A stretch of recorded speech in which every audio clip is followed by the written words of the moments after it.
अभी शिरडी के साईं बाबा क्या भगवान हैं और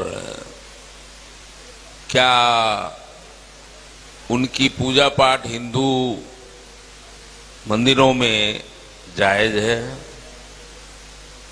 कृपया इस पर प्रकाश डालें। बिराजिए।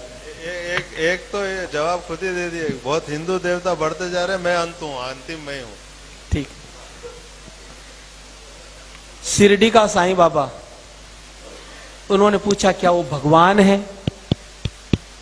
आप अगर ये पूछते ना कि क्या वो आदमी भी था पूरा, तो मुझे हंसी नहीं आती, लेकिन डायरेक्ट ही भगवान। थोड़ा सा इस चीज को समझे। आपने किसी जैन मंदिर में साईं बाबा की मूर्ति देखी? किसी बौद्ध मठ में, किसी सिख गुरुद्वारे में, उसकी छोड़िए किसी चर्च में साईं बाबा की मूर्ति देखी? अरे उसको छोड़िए किसी मस्जिद में उसका कैलेंडर भी देखा? केवल हिंदुओं के मंदिर में साईं बाबा की मूर्तियां कह कह करके बिठाई जाती है, पैसा दे दे करके। अब ये बीमारी क्या? अब जरा थोड़ा समझे। साईं बाबा कौन था? सरासर झूठा प्रचार। और मैं जो आपको बात बता रहा हूं बिल्कुल प्रमाणिक, जो साईं बाबा ने खुद ने लिखवाई। उनका चेला था गोविंद रघुनाथ राव दाभोलकर, जिसको वो हेमा पंडित बोलते थे। वो सेवा में रहता था, पढ़ा लिखा था। उसको कह करके बाबा ने अपनी जीवनी लिखवाई, पूरी पुस्तक लिखवाई, जिसका नाम है साईं सच्चरित्र, जिसको शिरडी साईं संस्थान ने प्रकाशित किया। उसमें बिल्कुल जो बातें मैं आपको बता देता हूं, अपनी ओर से मैं कुछ नहीं बताऊंगा, बिल्कुल प्रमाणिक। साईं बाबा भगवान था कि नहीं आपको समझ में आ जाएगा। ये आदमी अफगानिस्तान का पिंडारी मुसलमान था। इसके बाप का नाम था मियां बरहुद्दीन। ये अफगानिस्तान से आए थे। 1838 में साईं बाबा का जन्म हुआ। कहां हुआ? अहमदनगर की एक वेश्या, उसके पास में इसका बाप मियां बरहुद्दीन जो था, वो डकैतों का ग्रुप चलाता था हिंदुस्तान में, लुटेरों का। तो वो अहमदनगर की एक वेश्या के पास रहने लग गया। उससे 2 संतानें हुई, एक लड़की और एक लड़का। लड़के का नाम रखा चांद मियां, और यही व्यक्ति, इसको साईं बाबा अब बोलते हो। जब ये थोड़ा सा बड़ा हुआ तो झोली फैलाने का काम, फेरी लगाने का काम इसको सौंपा। 6 साल की उम्र से 12 साल की उम्र तक इसने झोली घुमाई और रेकी करता था कि कौन से घर को लूटना है। कभी आप देखते हो चद्दर घुमाते हुए? ये काम इनके पास था। 12 साल की उम्र में साईं बाबा पकड़ा गया अंग्रेजों की जेल में। 8 साल तक डकैतों के ग्रुप के साथ ये पकड़ा गया था और 8 साल तक अंग्रेजों की कैद में रहा।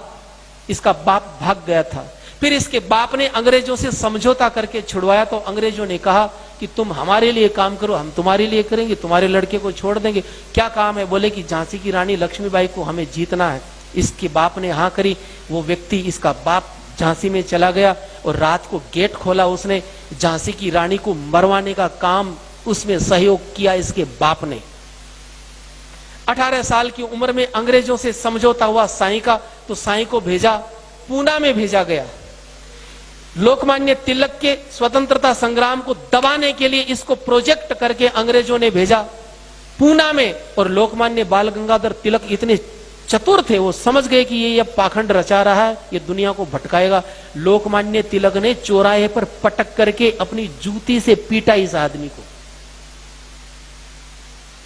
वो जूती पहनते थे आगे से, तीखी तीखी सी, उस नीचे पटक करके पीटा और कहा फिर कभी यहां दिख गया तो जान से मार दूंगा। तो ये आदमी वहां से भागा। बिल्कुल पाखंड का रूप इसने धारण किया लोगों को ठगने के लिए। मैं भूत प्रेत जानता हूं, मैं तंत्र मंत्र जानता हूं, मैं ये करूं, मैं बेटा दूंगा, मैं आरोग्य दूंगा, मैं पैसा दूंगा, पाखंड। फिर ये व्यक्ति शिरडी में आया 20 साल की उम्र में। शिरडी में ही क्यों, बंबई में क्यों नहीं? क्योंकि शिरडी में, उस क्षेत्र में संत ज्ञानेश्वर हुए थे। वहां के लोग बड़े श्रद्धावान थे, भावुक थे। तो सोचा कि मेरी दुकान चल जाएगी। वहां पर ये आदमी आया और आकर के धीरे धीरे इसने अपना अड्डा जमाया। रोज ये कुरान का पाठ करवाता। इसका शिष्य था अब्दुल बाबा, कुरान का पाठ करवाता। अपने हाथों से बकरा काट करके, अपने हाथों से बकरा काट करके चावल में मिला करके प्रसाद बांटता, कोई नहीं लेता तो गंदी गंदी गालियां देता। एक बार तो ऐसा हुआ, काका साहेब दीक्षित एकादशी के दिन उनसे बोला कि बकरा लाओ। उन्होंने कहा मैं तो ब्राह्मण हूं, तो गालियां दी, जबरदस्ती मंगवाया और बना करके उसका ब्राह्मण धर्म भ्रष्ट किया। उसको भी बोले खा। एक बार तो ऐसा हुआ, शिरडी में हैजा फैल गया, तो वहां के पंचों ने कहा कि ऐसा करो कि कोई जीव हिंसा मत करना ताकि हैजा कंट्रोल में आ जाए। सबने जीव हिंसा बंद कर दी, लेकिन इसने कहा मैं तो काटूंगा। बकरा अपने हाथों से काटता, काट करके चावल में मिला करके सबको प्रसाद बांटता। बोले मैं तो मुसलमान हूं। ये आदमी महीनों महीनों नहाता नहीं था, संडास जाने का डिब्बा, उसी से ये आदमी पानी पीता, चिलम पीता था। सन 1887 में इसको दमे की बीमारी हुई। चिलम की वजह से अपनी दमे की बीमारी ये जिंदगी में कभी ठीक नहीं कर पाया, और 1918 में 3 दिन दमे का इसको अटैक आया, और 1918 में दशहरे का दिन था, उस दिन ये आदमी मर गया। अब मुझे एक बात बताइए, न तो इसने कोई प्रतिभा थी, न इसमें कोई भक्ति थी, न इसका हिंदू धर्म से कोई लेना देना था। जिंदगी भर ये हिंदू देवी देवताओं को गालियां देता था। जो आपको ये साईं राम, ओम साईं, ये तो बाद में जोड़े गए केवल मूर्ख बनाने के लिए। 1957 तक इसकी जो कब्र थी, जहां आज मंदिर बना हुआ, यहां केवल मजार थी इसकी। यहां पर अब्दुल बाबा इसका मजार का पैसा लेता था, लेकिन वो मर गया। तब हरि सीताराम दीक्षित नाम के कांग्रेसी नेता थे, उन्होंने इस मजार को अपने कंट्रोल में किया और पैसा लेना शुरू किया। फिर पाखंड की शुरुआत हुई। इंडोनेशिया से ये पूरा का पूरा जो षड्यंत्र चला कि हिंदू मंदिरों को कैसे बर्बाद